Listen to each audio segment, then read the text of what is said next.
बिस्मिल्लाहिर्रहमानिर्रहीम अल्हम्दुलिल्लाहि वहदह वस्सलातु वस्सलामु अला मन ला नबिय्य बअदा व अला आलिहि व सहबिहिल किरामिल खयारिल बरारह अम्मा बअद फ़अऊज़ु बिल्लाहि मिनश शैतानिर रजीम बिस्मिल्लाहिर्रहमानिर्रहीम इहदिनस सिरातल मुस्तक़ीम सदक़ल्लाहुल अज़ीम।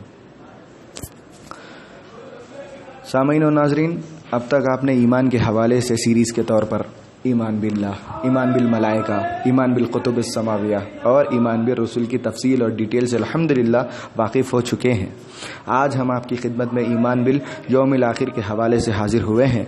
निहायत ही तवज्जो से समाअत फरमाएं। ईमान बिल कद्र यानी तकदीर पर ईमान रखना, जो अल्लाह पाक ने हमारे लिए लिखा उस पर ईमान रखना। इसमें दो लफ्ज़ आता है, खैर और शर, जिससे बहुत से लोगों को बहुत बड़ी ये गलत फहमी होती है कि हम अच्छा करें या बुरा, ये सब अल्लाह ही की तरफ से करते हैं, जबकि ये हकीकत नहीं है। हकीकत ये है कि अल्लाह पाक ने हमारे भलाई के लिए जो लिखा और बुराई से बचने के लिए जो लिखा उस पर ईमान रखना। क्या समझे आप? खैर करने के लिए लिखा और शर बचने के लिए लिखा, इसी को कहते हैं ईमान बिल कद्र, खैर ही व शर ही मिनल्लाहि ताला। चलते चलते तकदीर की कुछ सूरतों पर मजीद रोशनी डालूं। याद रखिए, तकदीर की 3 किस्में हैं, तकदीर मुबरम, तकदीर शबीह बिल मुबरम, तकदीर मुअल्लक। तकदीर मुबरम का मतलब होता है कि वो सिर्फ और सिर्फ अल्लाह के इल्म अज़ली में हो और दूसरों का इसका इल्म ना हो, ये तकदीर नहीं टल सकती। तकदीर शबीह बिल मुबरम का मतलब होता है कि जो अल्लाह के इल्म अज़ली में होने के साथ साथ उसके महबूब बंदों को भी हो, ये तकदीर। और तकदीर मुअल्लक, जिसका मतलब होता है कि अल्लाह पाक ने एक चीज़ को दूसरी चीज़ पर डिपेंडेंट रखा। जैसे कि बंदा नेक अमल करेगा, बुजुर्गों की सोहबत में रहेगा वगैरह, तो मैं उसकी उम्र बढ़ा दूंगा, ये टल सकती है। और यही मतलब है इस शेर का। निगाहें वली में ये तासीर देखी, बदलती हजारों की तकदीर देखी। इसी तरह तकदीर से रिलेटेड क़ज़ा लफ्ज़ आता है, जिसका मतलब होता है फैसला किया जाना। दुनियावी तौर पर उसको यूँ समझिए कि एक बॉन्ड पेपर है जिस पर पूरा मजनून, मसलन कोई एप्लीकेशन वगैरह लिखा गया, लेकिन जिसकी तरफ से ये एप्लीकेशन है उसकी सिग्नेचर नहीं है तो वो मजनून, मगर सिग्नेचर ना होने की वजह से इनकम्प्लीट।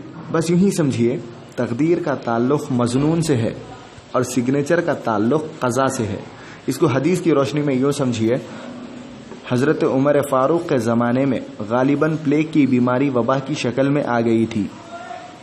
तो ये उस जगह से जा रहे थे तो किसी ने कहा, आ तफिर्रु मिन क़द्रिल्लाह, क्या तुम अल्लाह की तकदीर से भाग रहे हो?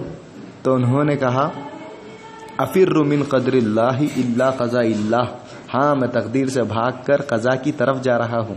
मतलब ये कि इस बला में मजनून के तौर पर मेरा भी नाम लिखा जा चुका होगा, लेकिन हो सकता है उस पर सिग्नेचर और मोहर ना लगाई हो, मैं इसलिए भाग रहा हूँ। सामीन और नाज़रीन, इससे इम्पॉर्टेंट मैसेज देना चाहता हूँ कि कहीं बला, बीमारियाँ, वबा वगैरह अगर आ जाए तो लोगों की ज़ुबान पर यह बात आम होती है कि अगर तकदीर में होगी तो हम कहीं भी जाए होकर रहेगी, जबकि ये सोच ईमानी सोच नहीं है। क्योंकि तकदीर में होना और है, क़ज़ा में होना और है। तकदीर मजनून है, क़ज़ा मोहर और सिग्नेचर है। उम्मीद है कि आप समझ गए होंगे। वस्सलामु अला मन इत्तबअल हुदा। बिस्मिल्लाहिर्रहमानिर्रहीम अल्हम्दुलिल्लाहि वहदह वस्सलातु वस्सलामु अला मन ला नबिय्य बअदा व अला आलिहि व सहबिहिल किरामिल खयारिल बरारह अम्मा बअद फ़अऊज़ु बिल्लाहि मिनश शैतानिर रजीम बिस्मिल्लाहिर्रहमानिर्रहीम इहदिनस सिरातल मुस्तक़ीम सदक़ल्लाहुल अज़ीम। सामीन और नाज़रीन, अब तक आपने ईमान के हवाले से सीरीज़ के तौर पर ईमान बिल्लाह, ईमान बिल मलाइका, ईमान बिल कुतुबिस समाविया और ईमान बिल रसूल की तफसील और डिटेल से अल्हम्दुलिल्लाह वाकिफ़ हो चुके हैं। आज हम आपकी खिदमत में ईमान बिल यौमिल आखिर के हवाले से